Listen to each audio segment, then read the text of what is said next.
Okay.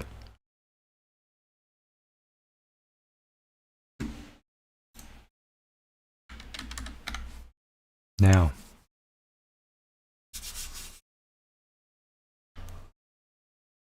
we know exactly what we're going to be doing today. I've done some preparatory work to get ready for Sydney.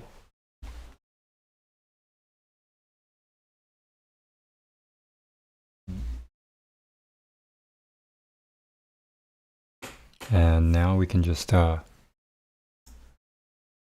do some other stuff. Today I'll also be going to the gym, so expect me to be offline for a bit sometimes.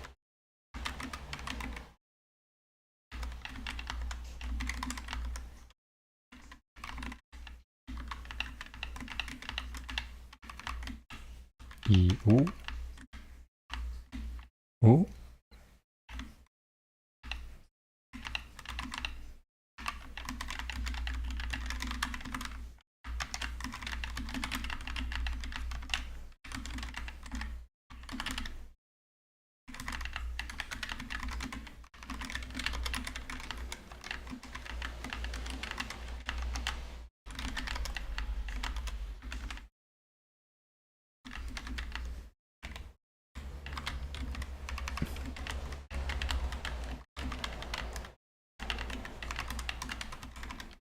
I've been still thinking about like making YouTube videos at some point.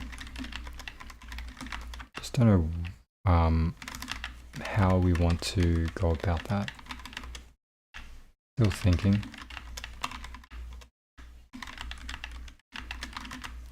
Thinking maybe like making day in life videos. Still thinking of possibly week in the life videos, or even a summary of what I learnt as a SWE at Amazon. That might be interesting. It's just a matter of which or all that I want to do there.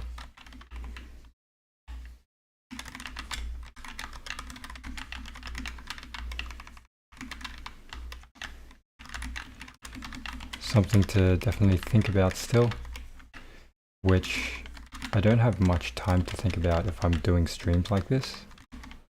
So I'm trying to strike a balance between how much streaming I do and how much self-reflection I do. If that makes sense.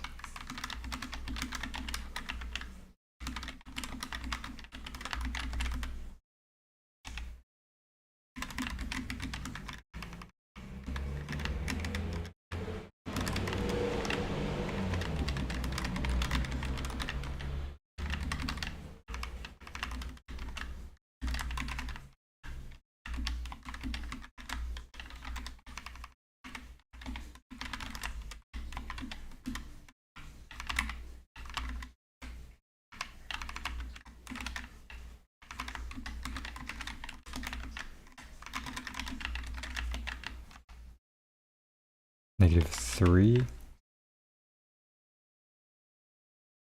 How did you get this version of monkeytype that has code lines? Yeah.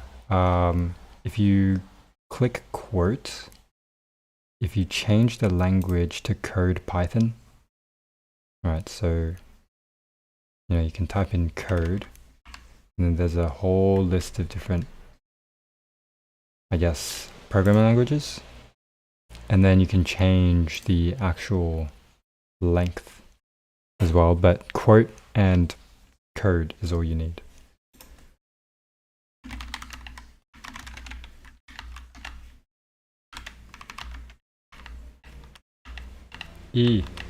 Ooh. Wait. Why is this?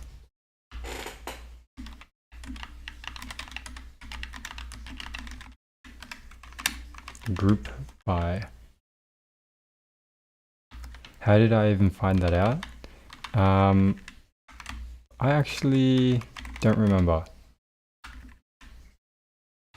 I think it was, I saw someone else just do it and I'm like, alright, surely then there should be a way for me to do it as well. And then I searched it up. I just saw one person do it as well. So I was like, alright. Yeah, now I know. It's so like interesting that not many people know about this.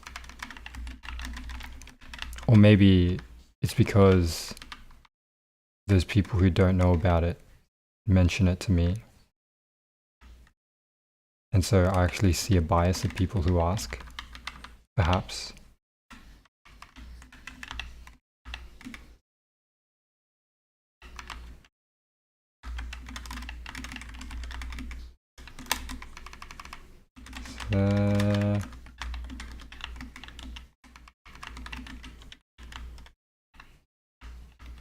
Does this help with anything, by the way, or just for fun?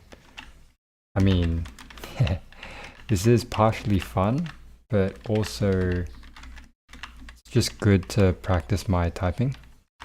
Sometimes there's a few keys that I need to remember to type, which are better if I did know them. So that's why, you know, I would do this. And sometimes I would be more conscious of what specific keys I hit. Right now, I'm just actually a bit of autopiloting, so. Like some keys you can hit in multiple different ways. So that's why I sometimes do these.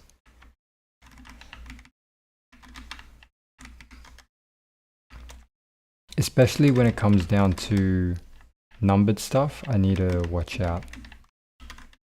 So like all this stuff is just good practice at the current moment.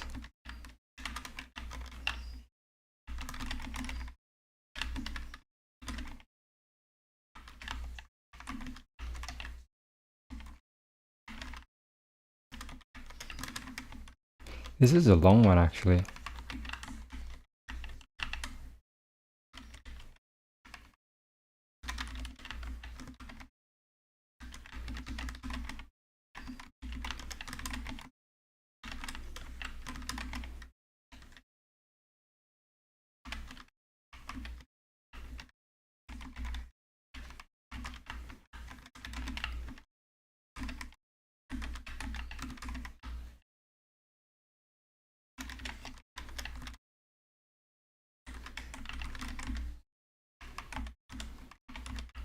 Sometimes you can also, oh my god, there's more of this. I thought I was done just now.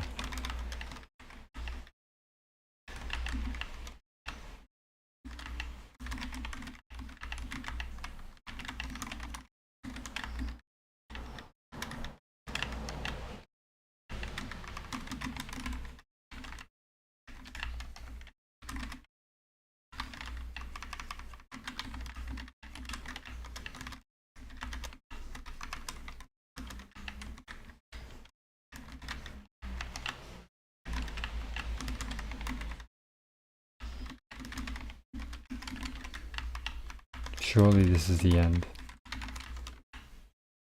Okay. I'm so used to typing out the left bracket and having the right one autofill. This will probably trip me up, yeah. Fair enough. But even when it autofills, you know, editors actually allow you to finish off the closed bracket. So unless you're using like your mouse as well.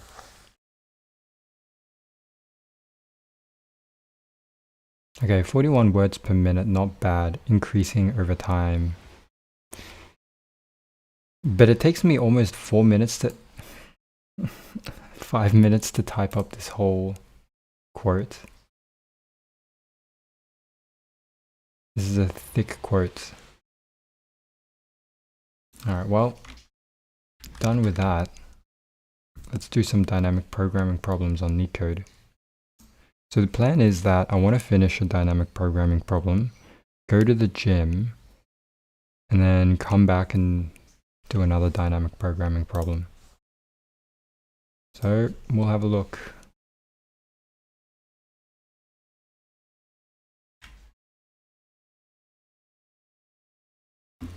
Okay. Decode ways.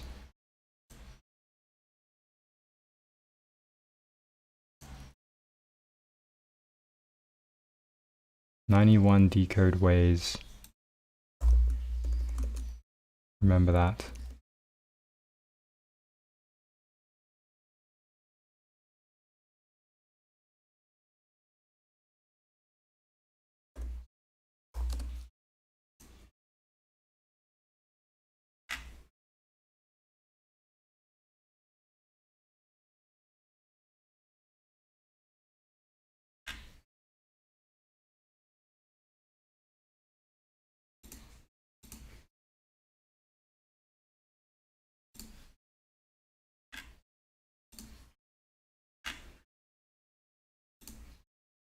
Okay, a string consisting of uppercase English characters can be encoded using the following mapping. Okay. To decode a message, digits must be grouped and then mapped back into letters using the reverse of the mapping above. There may be multiple ways to decode a message. For example, this can be mapped to... Wow. The grouping is invalid because 01 cannot be mapped into a letter since it contains a leading 0.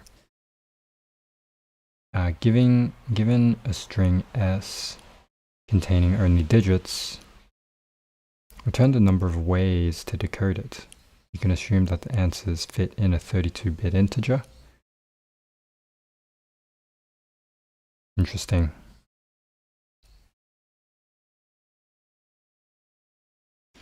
Hello,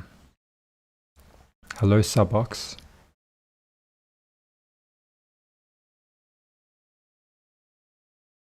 Wait, sorry, you clicked quote, then which button after? So let me see.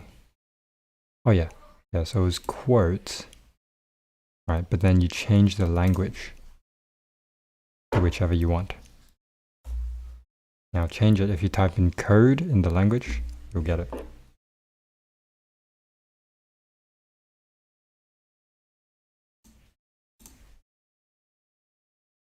Okay.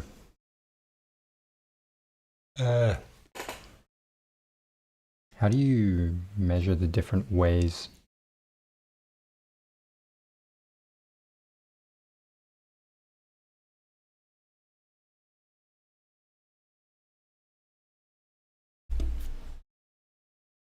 S is at most 100. Well, let's see. Go 1, 2, 3, 4, 5, 6, 7, 8, 9, 10. 9.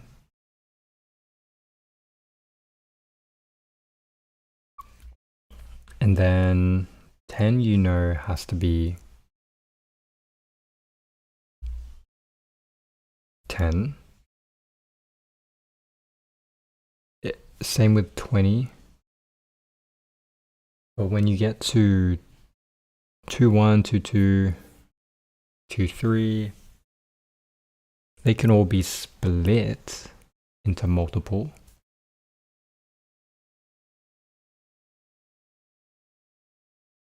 Okay. What tab manager are you using? This is called Sideberry. Been using it for the last 3 or 4 months now, yeah. Sideberry, so just search that up. Number of decodings, right? We return the total number of possible decodings. You can do 12 or 1 and 2.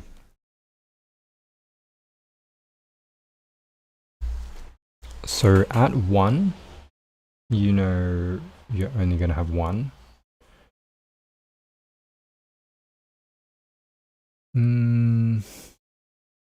At 2, you know you're going to have 2. Because you can do 1 and 2, or just 2.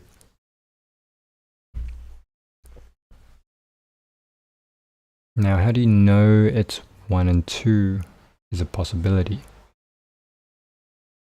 I feel like you might need to use like, so let's have a look, right? So say you have 1 and 2. You're going to have ORD of capital letter A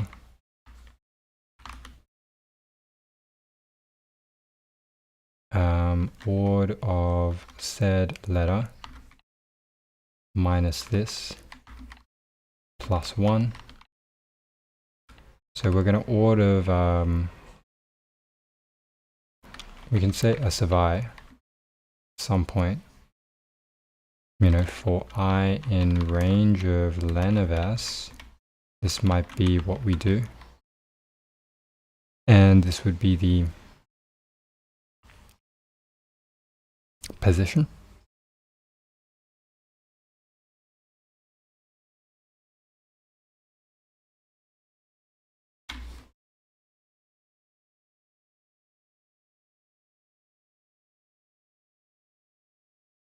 No, but S is not even a letter. Is that right? Yeah, it's not even a letter.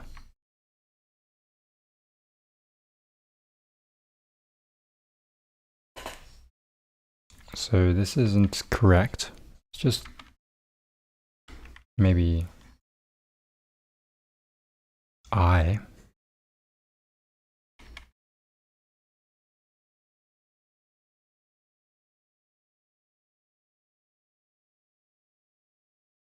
I guess you can say, you know, 1 to 26. If I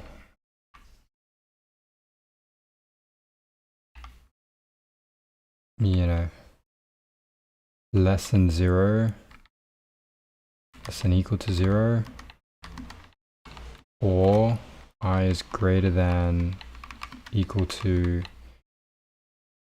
greater than 26,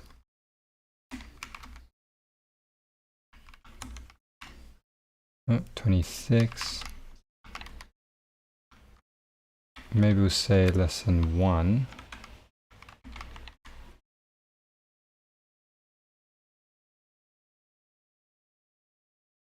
then you kind of return and you wouldn't do anything, or you maybe continue.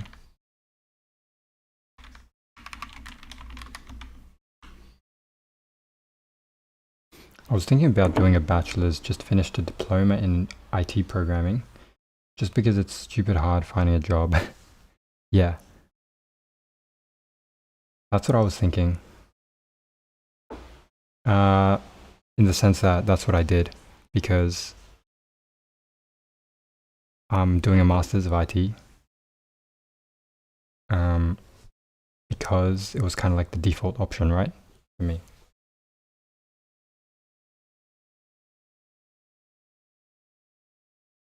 Mohammed, to solve these problems, did you try to memorize problems? Did you try to memorize patterns? Yeah, there is some pattern memorization that I did. For me at least, you know, I've memorized them all pretty well. Boilerplate code, this is what I use to kind of memorize or solidify this understanding. So I kind of remember these key, you know, boilerplates for each of the algorithms.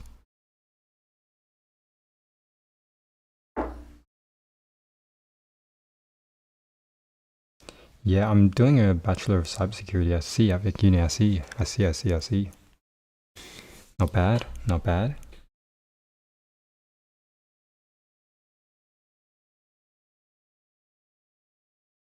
That would be pretty good, I believe. I've heard that doing a bachelor's of cybersecurity can be pretty useful. Just make sure you do a lot of like club events, capture the flags, join a few clubs as well, get to know people. I think that would be useful. Lucas, hello. Hey, I know that you are busy, but could you quickly show me how you take lecture notes and Leetcode notes in Obsidian? Sure. Lecture notes, though, is a different story. Sometimes I'm less consistent with them. And I wouldn't say I take the best lecture notes either. However, the Leetcode ones, I definitely do try to do those better. But because like Leetcode problems are so bite-sized, you know, the main goal when I try to write Leetcode notes is to summarize what I learned. So if I go to one of my dynamic programming problems that I did just yesterday, let's see, what's the name of it? Palindrome. Palindromic. Longest palindromic substring. This is one of the exceptions though. This was a bit longer, but say if you don't look at any of the coding solutions or the images, just look at, say, this part. This is kind of the one sentence summary of how to solve the problem.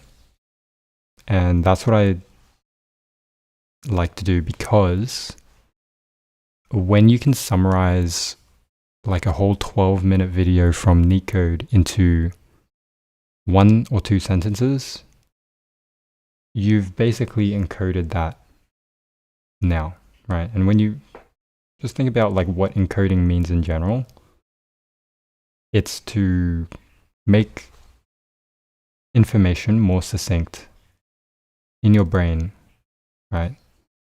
And writing 1 or 2 sentences is a reflection of that in your brain, right? So that's the key point, for me at least,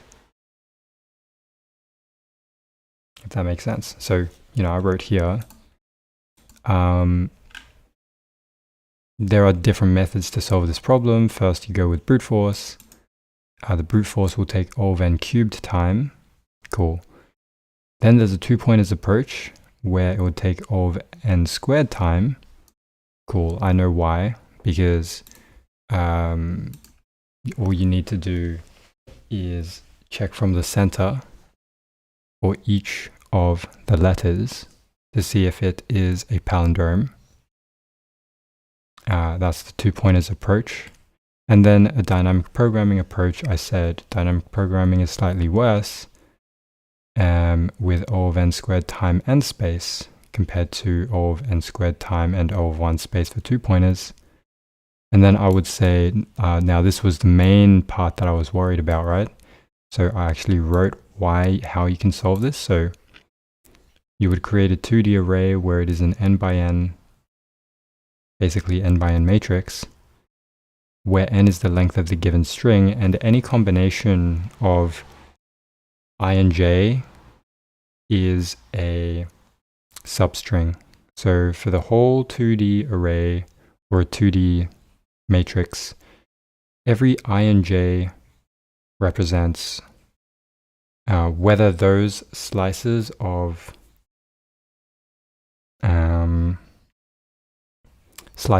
or substrings, whether those substrings are palindromes. And then from each of those, if you go from a bottom-up dynamic programming approach, you can take small windows and make bigger windows by just checking the ends, and then having a base case where if the window is of size 1 or of size 2 and I and j are equal, sorry, the the letters at position I and j are equal, then it is considered a palindrome, and then you would iteratively increase the window size and fill out the rest of the dynamic programming table to solve the problem. Now, I'm still like, this is kind of like me trying to regurgitate the information. Not only just reading what I have here, right? I can read what I have here when I get to a point where I've totally forgotten how to do this problem altogether, and then it would rejig my memory, and I would bring up that same, or similar train of thought that I just said out loud here. Right, so that's how, I consider note-taking for Leetcode. Now, note-taking for lecture slides is a little different, because I don't think I do it consistently enough to really tell you what's a good way. But, say we're talking about cryptography and security. This is like probably one of my best examples. When I did this, I had to do a lot of like calculations on the side. And by calculations on the side, I mean to open them up in like Excalidraw here. And you can kind of see the red dots or the red notes. Kind of see where I've taken underlines or highlights to understand what's going on. Now, the reason why I like putting my lecture slides into an Excalidraw note is for the flexibility. So, I can write on one page and then arrow it directly to the next page. Or I could literally write on the outskirts of these lecture slides without feeling like I'm restricted to space.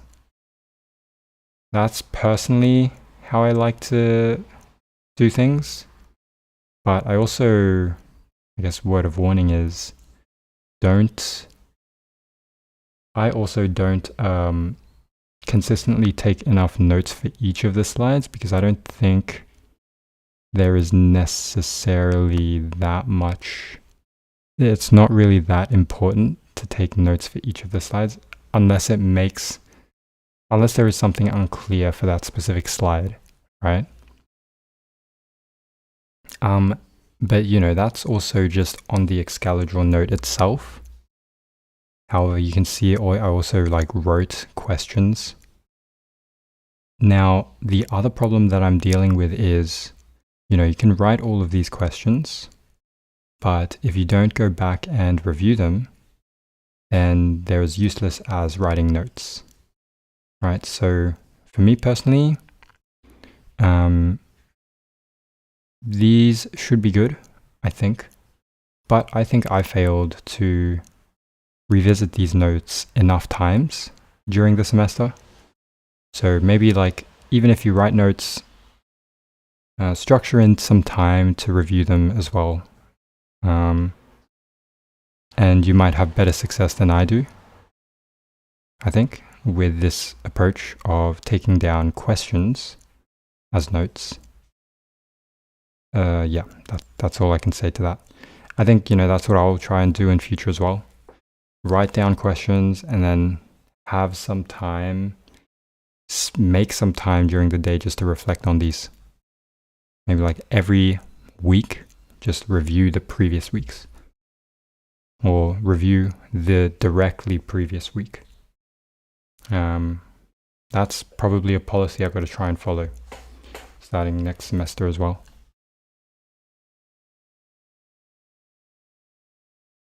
Thank you very much. That is clear. All good.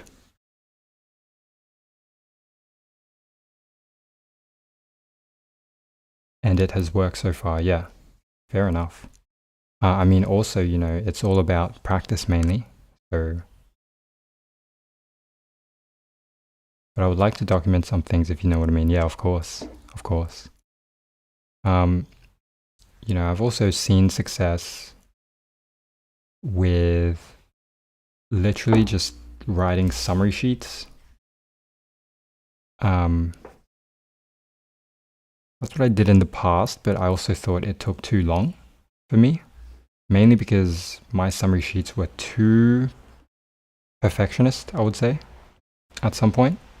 And this was back in high school, by the way, so it might not really be useful now. But summary sheets I've seen other people do, which have a right balance between, looking good and actually not spending too much time. And then, they would look back at those summary sheets and that would be it. But I guess you can say, like, in a sense, this is considered somewhat like a summary sheet, but in the form of questions. All right. And this is a pretty messy summary sheet, I guess you could say, because I put tutorials scattered everywhere along the content that we learn. So, yeah, it's not necessarily neat.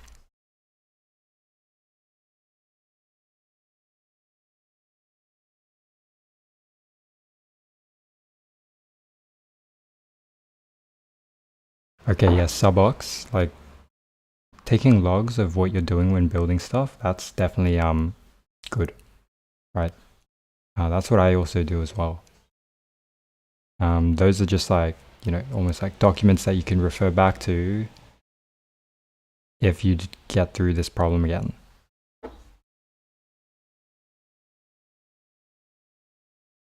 Kevin, so I see schedule a demo app of yours. Where do you host that, by the way? Vercel or where? So it's not on Vercel. It's hosted on my own instance, but this instance is hosted on Oracle Cloud. All right, so Oracle Cloud is where I got that instance from. It's right now currently running like on the free tier of Oracle Cloud. It's pretty good. It's pretty good. I forgot exactly how many gigs of RAM or that's exactly being used there, but I connected that to GitHub, and then GitHub does the deployments. So that's how it works, but it's a little bit of, finicking. It is a little bit finicky, but it does the job. And I also learn about, specific tools, right? GitHub has this thing called runners. You basically make your instance a GitHub runner. And that's what's cool about it. And it's kind of, on the realms of DevOps, which is something that interests me as well. So DevOps is definitely interesting to me. And that's why I kind of set up the DevOps side of things first in that scheduler app. So yeah, the next step is now actually coding the app. Yeah.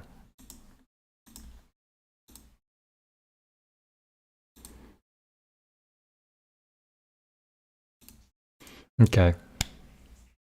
Let's have a look. Still thinking how you would go about this this problem exactly. Because if you got say the example they give you is 2206. All right, so, or maybe 1202. 1. No, 22. All right. Then you would say 1. When you're at 1,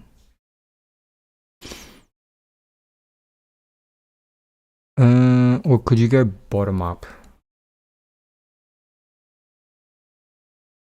How would the bottom up work here?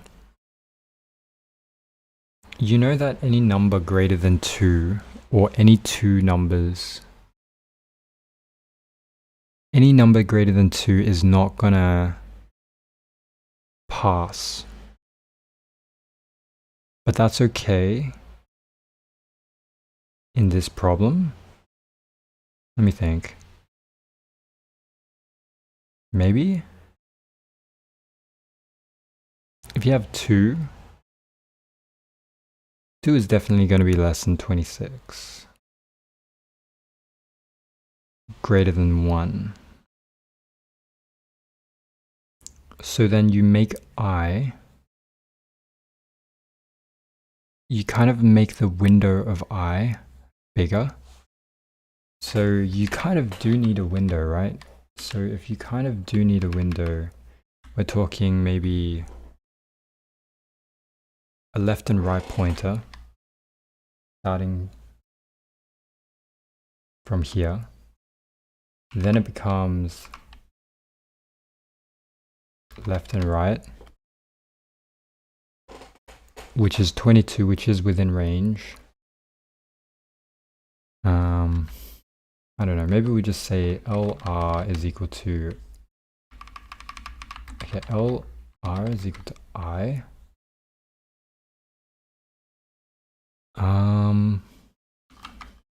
And then L minus 1 at some point.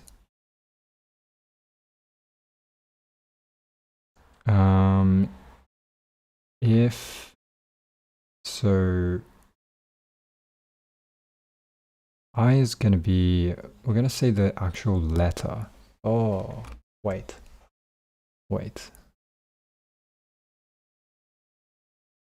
S of L to R plus 1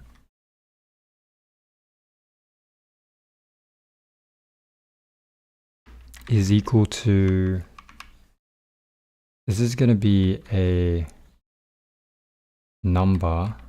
We're going to turn this into an integer. If this integer,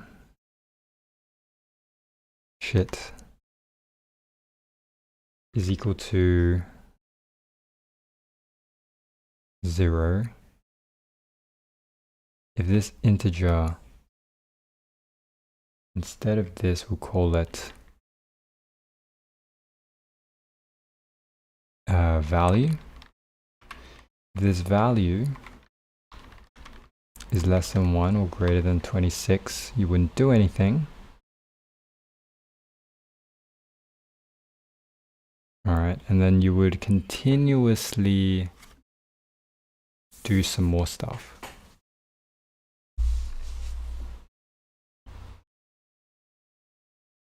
So Kevin, so the idea of the app is to schedule your tasks automatically. But you would need a variety of like data points, in the sense you need like when it's due, how long it's going to take, and then with all those considerations, it's like going to be a constraint satisfaction problem. And it's kind of like how timetables schedule different timetables, say like school timetables, but it's just you. Or yeah, by doing this, like the idea is you can have a clearer roadmap of your week.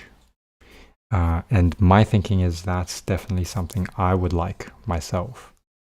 And, that's what I'm trying to build. And in the process, I'll learn quite a lot just about front-end dev.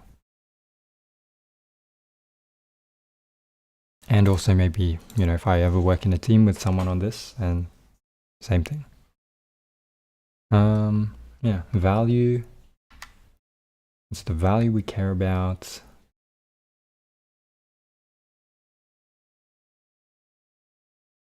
I don't think that makes much sense.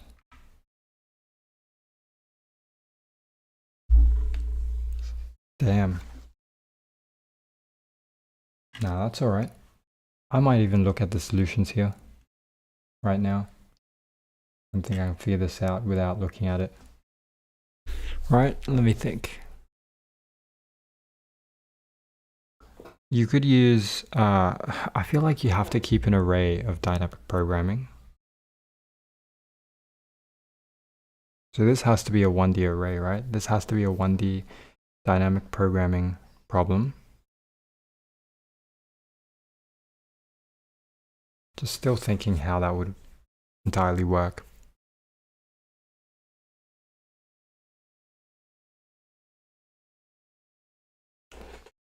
Let's see, left and right. Is this whole number 22 within the range? Yes, it is. Move the left to the right. You're going to have a 0 there. So if you ever see a 0 in the left,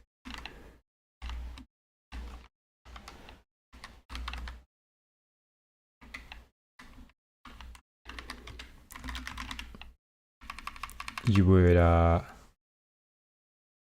you would decrement L again. And then if you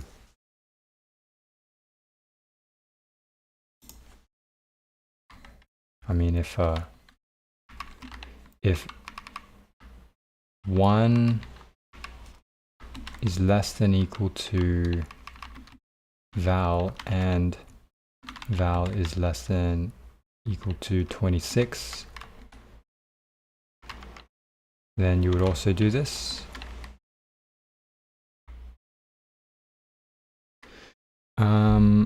And then, so you would get to a point where you reach L here, and you would say 2022 is not within the range. So if it's not within the range,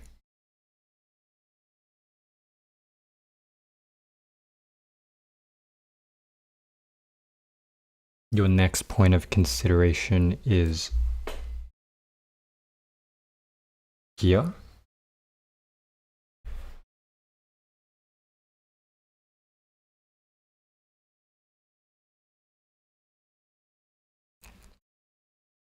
So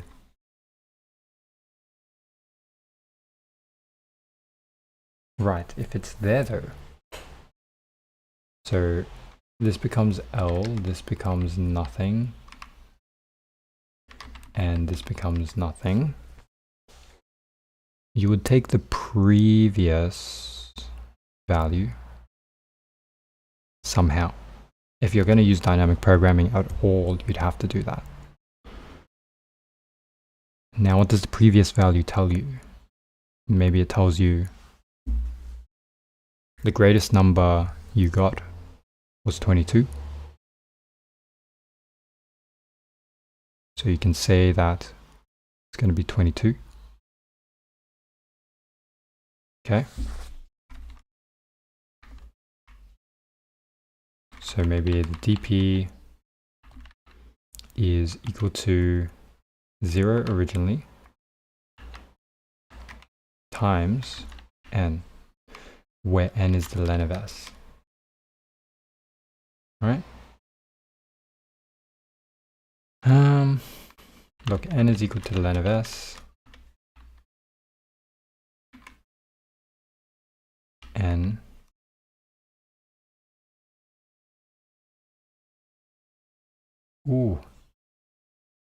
dp is equal to 0 times n ci bracket, ci bracket n. Okay. Well, that means then that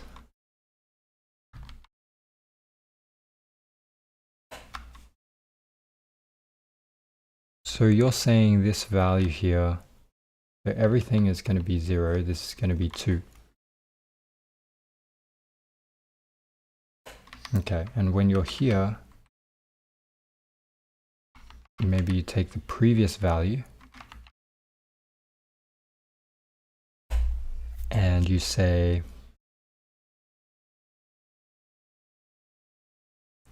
it's 2. So you know the max there would be 2.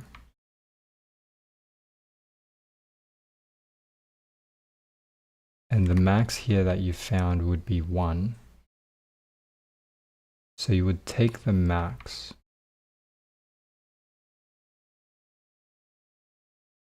So when you do this though, you would also mean to dp of r to increment by 1. So dp of r to increment by 1. Okay.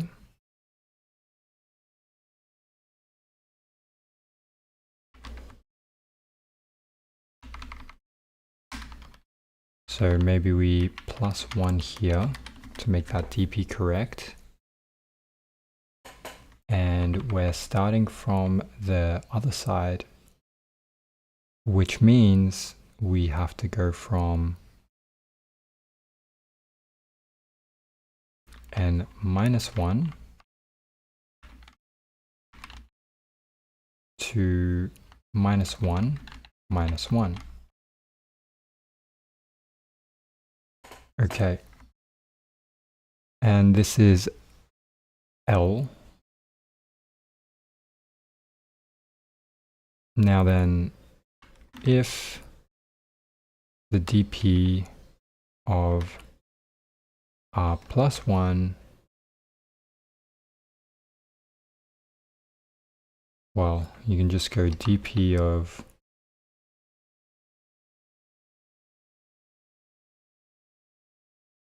r is equal to the max of dp of r, or dp of r plus 1, I think.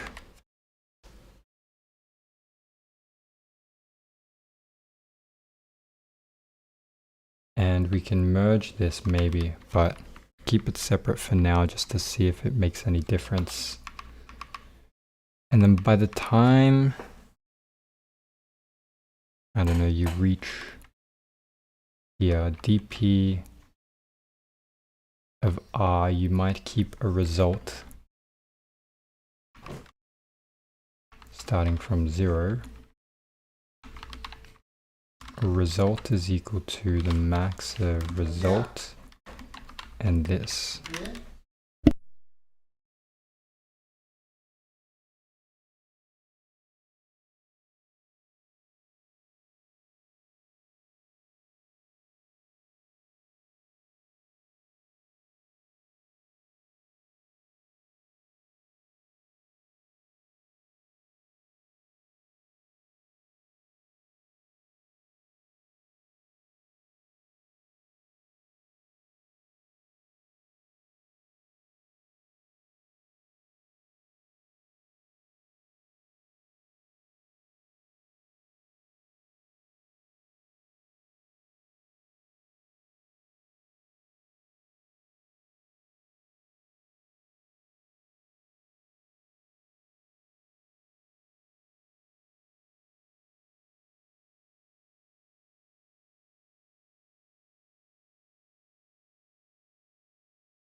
All right, so I want to see if this is on the right track.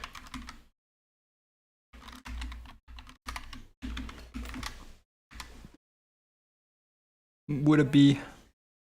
I don't know.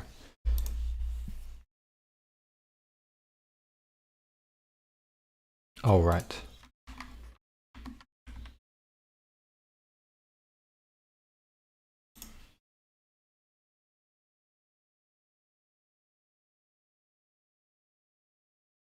One and two. We're just gonna print the DP, print the number, and print the results.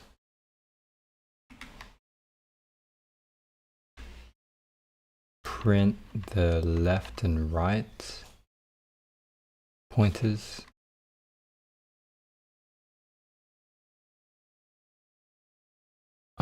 Even if you decrement L, you don't continue to look at the different L's.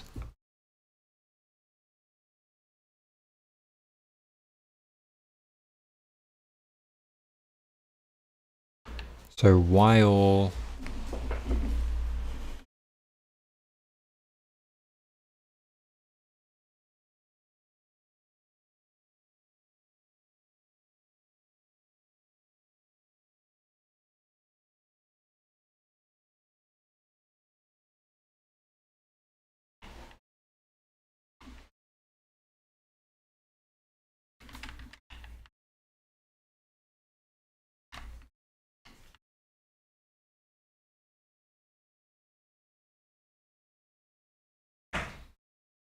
the value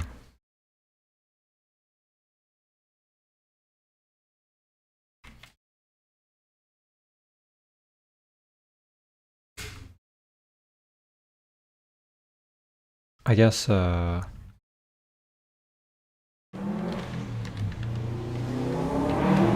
of I, the new value becomes this.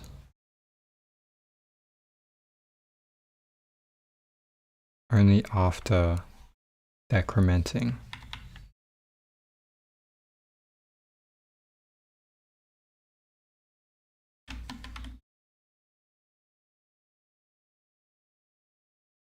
So I'm thinking this gets removed.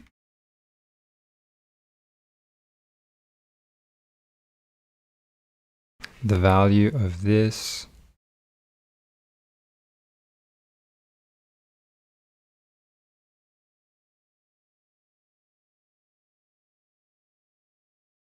dp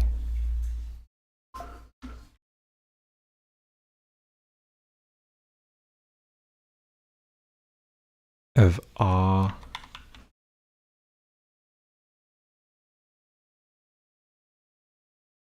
and then the result.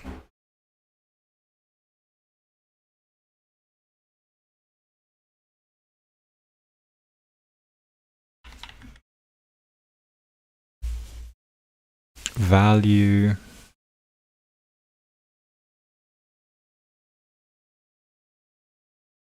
I guess you could move this to a more appropriate position.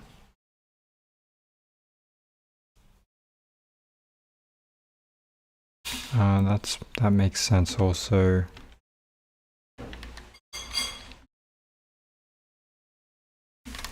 Get rid of the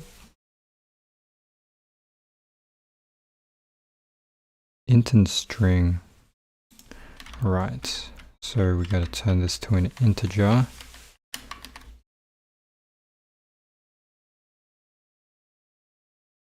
String out of range. So while L is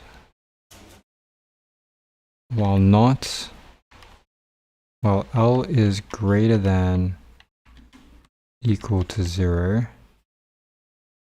and this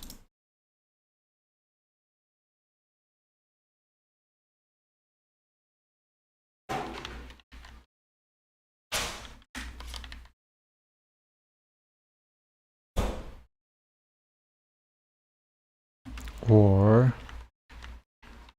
this.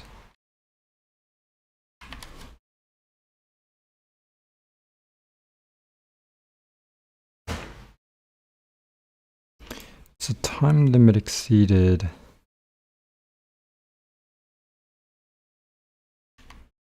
Probably in the while loop.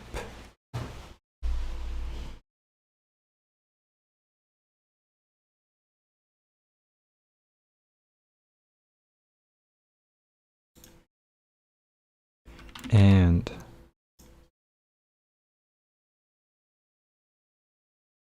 okay. Case 3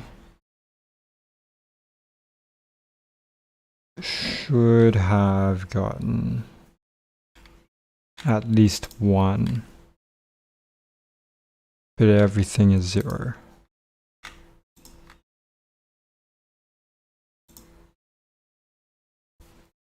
If everything is 0, L is greater than equal to 0.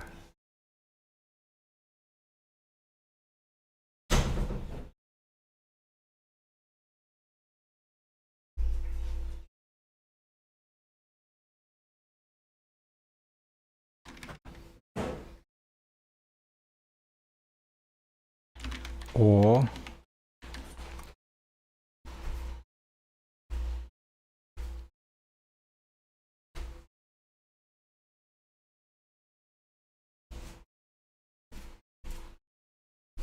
I see. It gets to a point where the value decrementing doesn't make a difference.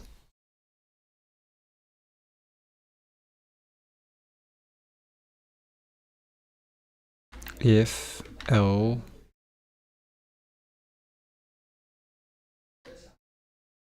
is greater than, if L is less than 0,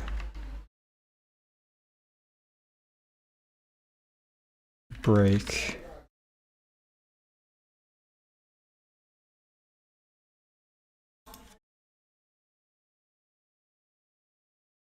So 1 when you expect 2.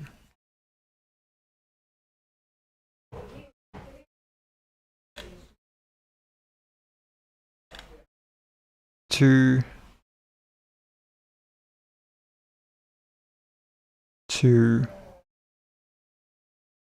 from, so at 2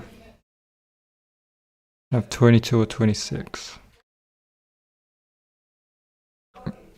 and then you output 2, but then what about this first 2?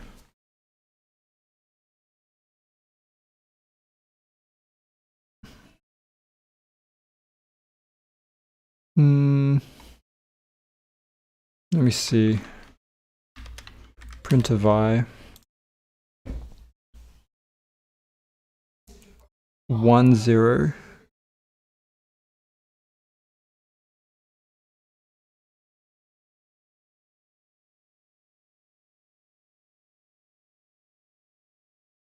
That doesn't make sense. 0.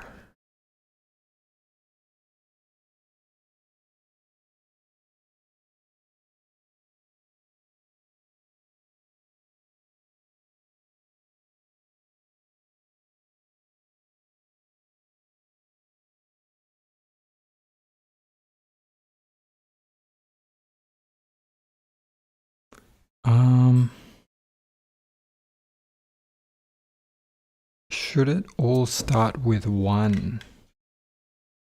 Perhaps.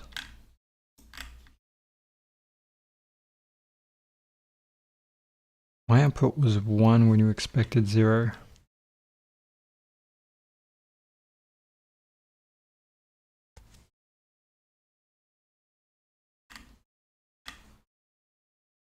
Wait, but isn't 1 correct? 0 and 6. Oh, no it isn't. Alright, no, this is, I'm missing the point. We're looking at the solution now. DFS. We use DFS. Did not think. Hey everyone, welcome back, and let's write some more Leetcode Okay, today. So dynamic today programming. let's solve the problem decode ways. So we're basically given a string of integers, Optimize and we space. want to know with that string of integers. Let's go to YouTube.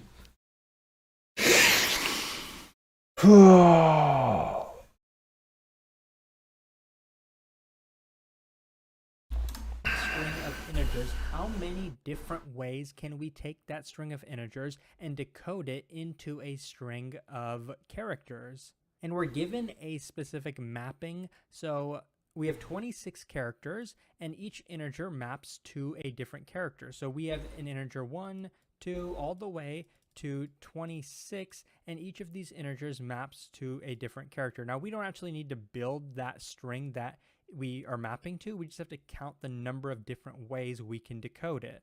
So down here in the example, you can see a string like 12 can be decoded in two different ways. One way to decode it is just 1 and 2, because 1 maps to A, 2 maps to B. So that's one string, but remember, we can have double-digit values, so 12 actually maps to its own character. 12 itself maps to 11. So there are two different ways that this string of integers can be mapped to a string of characters, so we return 2 in the output.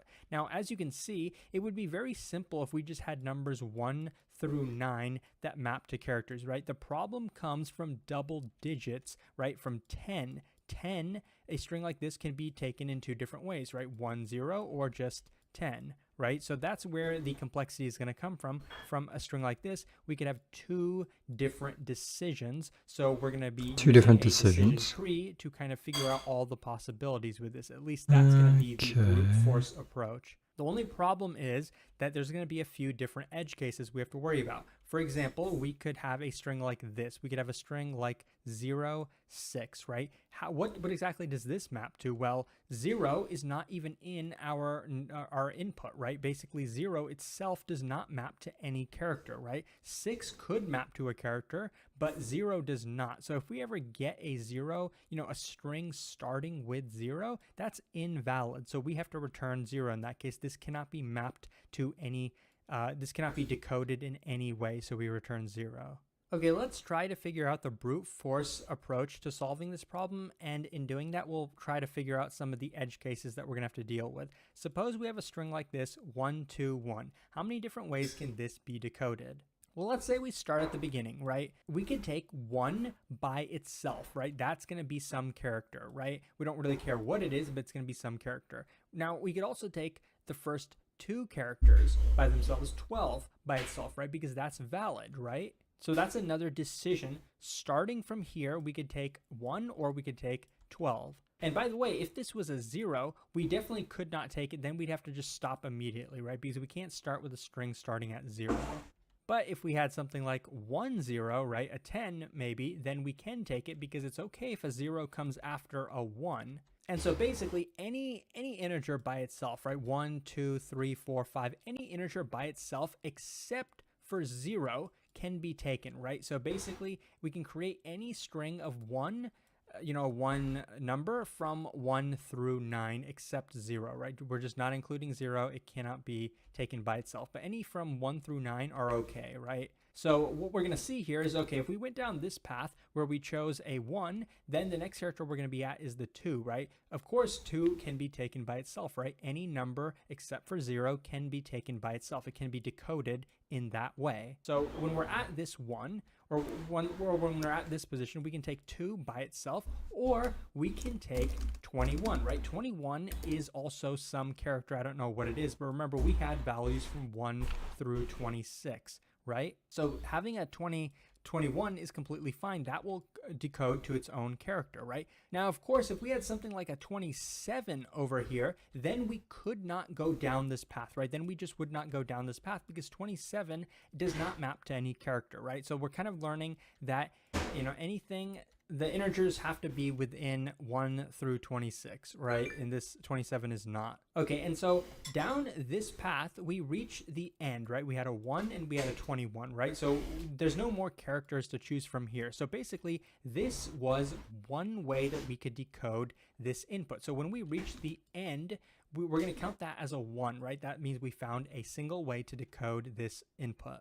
So this was a good base case where we return 1. And from here, let's continue this one. So we left off at 2, then we get to 1. Can 1 be taken by itself? Of course it can. It's not a 0, so we can take it by itself. And so then we reach the end of the string again. So this is another good base case. 1, 2, 1 is a valid way to decode this string. So if we started with 1, over here, we could decode this in 2 different ways. If we start with 12, how many ways can we decode it? Well, if we start with 12, then we just have one character left, the 1 character. So that can be decoded another way. So this is another good base case. So basically, we saw that we have 3 different ways that we can decode this string. Now, just to kind of add a couple values to this string, what if we had something like 31 after it? So then, let's say we left off over here. We can choose the 3 by itself, right? Because any character except for 0 can be taken by itself. Could we take 31? We could not, right? The same reason we can't take 27. We can't take 31 because it's greater than 26, right? For sure. How are we going to determine that in the code? You can do it a lot of different ways. What I'm just going to say is we can only take double-digit values if the first digit starts with a 1. Because if it starts with a 1, then for the second digit, we can take anything from 0 to 9, right?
So I've just been told that I got to do a few things. Now that means though that I'll need to pause this for a few hours. The plan that I have to just make sure I understand is a few fold. So Leetcode DP problem. Now let me just do decode here. Okay, so DP problem. Just gotta solve this DP problem. Now I want to break this down further, right? Watch DP problem solution. Gym. So I'm gonna do this after the gym. Help mom with food. Help mom with website. But I have to do this after gym, watch DP problem solution. So then given that change, it's likely that I'll only be able to finish one DP problem today. But I'll learn it well, right? So you watch the DP problem, you solve the different, or understand and solve each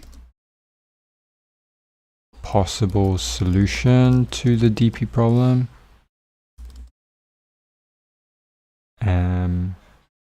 Now I could watch this right now and I'd be better off, or I could just go now, do help mom with the stuff. All right, yeah, I think I'll do that, and then I'll push all this to tonight.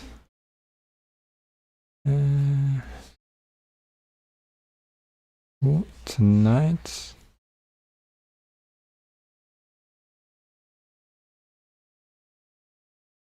No, I would just want this to go to tonight. Command evening. Alright, there. Command evening. Alright, got it. Alright, that is the plan, and for now then, I'll be back in about after 12, I think. Because by the time I'm home, I gotta eat lunch. Gotta shower. Help mom with website, which, damn, I kind of got to do offline.